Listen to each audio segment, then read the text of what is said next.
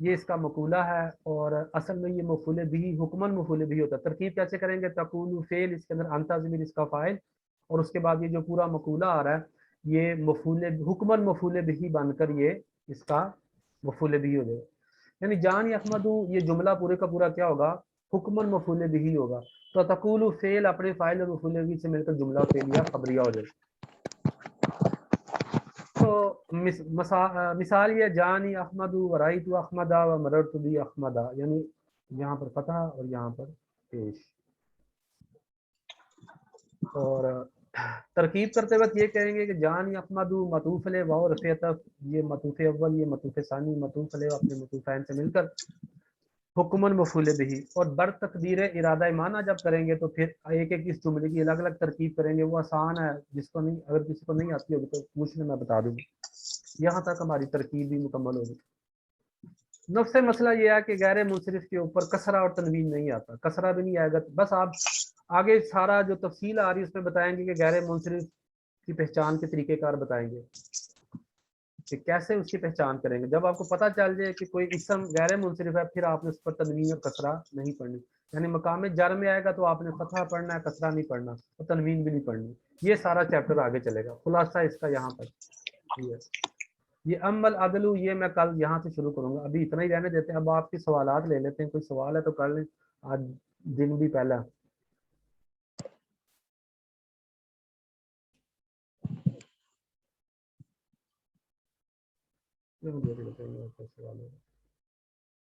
ہاں یہ آواز کا مسئلہ ہے بھائی. یہ میرا مائک میں نے بدلنا ہے. جب میں مائک نیا لوں گا نا تو آواز میری پھر کافی گونجے گی. ابھی یہ میرے مائک میں کافی مسئلہ ہے، تو یہ میں انشاءاللہ کر لوں گا ایک ہفتے کے اندر. پھر آپ کو آواز کا مسئلہ نہیں ہوگا، آواز درست ہوگی. تو آج ہم نے تقریباً 5 لائنیں ہی پڑھی ہیں، یہ والی یہاں سے لے کے یہاں تک، اور اس کے بعد یہاں سے لے کے یہاں تک. تو یہ ہدایت النحو کتاب ہمارا بنانے کا مقصد یہ ہے کہ ہمیں اس میں جو قواعد ہیں نحوی ان کی معرفت ہو جائے. جتنے بھی اس میں موضوع ہیں، جیسے غیر مسلم کا موضوع ہے، نفس مسئلہ سمجھ آئے، ترکیب سمجھ آ جائے، اور کوئی سوالات ہیں وہ سمجھ. اب اس کی میں نے ریکارڈنگ بھی کر لی تھی، اب پتہ نہیں کتنا ٹائم ہو گیا. کلاس اینڈ ہوتی ہے تو ہم اس کی ریکارڈنگ بھی وہ کلوز ہوگی. اب کسی کا سوال ہے تو بتا دیں، نہیں تو پھر ہم 2-3 منٹ تک میں بند کر دیں گے. یہ 1-2 مائک آن ہیں، ان کو اگر سوال ہو کرنا ہو تو پھر کو آن کریں، پھر اس کے بعد بند کر دیا کریں تو بہتر رہے گا، تاکہ کسی اور کی آواز نہ آئے اندر. ہاں مائک 2 مائک ہوئے ہیں، ماہی اور عدیل کی، یہ میوٹ کر دیں اپنے مائکوں کو. جی جی. اور دوسری بات یہ ہے کہ جب آپ یہ کتاب خرید لیں دعوت اسلامی والوں کی، بڑی خوبصورت کتاب ہے. اس کا حاشیہ بھی ہے. آپ حاشیہ پڑھیں، کوئی چیز سمجھ نہ آئے وہ پوچھ لیں، کیونکہ اگر ہم لیکچر میں اس کا حاشیہ پڑھیں گے تو بات بہت لمبی چلی جائے گی. انشاءاللہ کوشش کریں گے اپنی طرف سے. تو میرا خیال ہے یہ سب کو تقریباً سمجھ آ گیا ہے. کسی کا کوئی سوال تو نہیں ہے میرے حساب سے. چلیے ٹھیک ہے. اگر کسی کا گروپ میں جو ہمارے پرانے ساتھی ہیں وہ مجھے 2-3 نظر آ رہے ہیں. چلیے ٹھیک ہے، پھر مجھے اجازت دیں. کسی کا سوال کوئی نہیں ہے. اللہ حافظ.